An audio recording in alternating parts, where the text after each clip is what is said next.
Let me turn you to another subject that we have talked about over the years many times, and that is the Israeli-Palestinian peace talks, which sort of seem to have gotten jump-started this summer. But now a chief Palestinian negotiator has described those talks as frozen.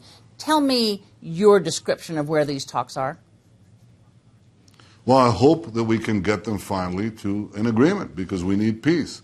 Are they frozen now, though? You know, well, they're not frozen. We're talking, but I think I'd like to see some movement on the Palestinian side. Everybody talks about Israeli concessions. It's time to talk about Palestinian concessions, too, like recognizing the Jewish state.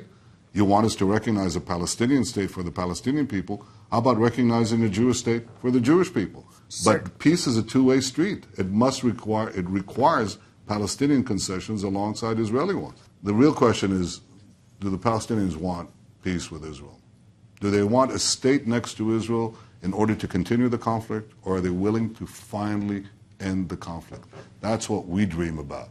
And by the way, that's what we dream about with everyone. We'd like to see it with Iran, too. Anyone who's been at war, to war, like I've been, who's lost loved ones, who's been wounded in military action, believe me, you don't want war, but you want a real peace. A real peace, in this case, means a real peace with the Palestinians, in which they recognize the Jewish state, and a real peaceful solution with Iran, which I and Secretary Kerry wants and President Obama wants. We all want the same thing. I think we have to be very clear on how we get it. To get it, we have to make sure that Iran doesn't have the capacity to make nuclear bombs. Unfortunately, with the proposed deal, they get to maintain that capacity. And I think that doesn't bode well for peace.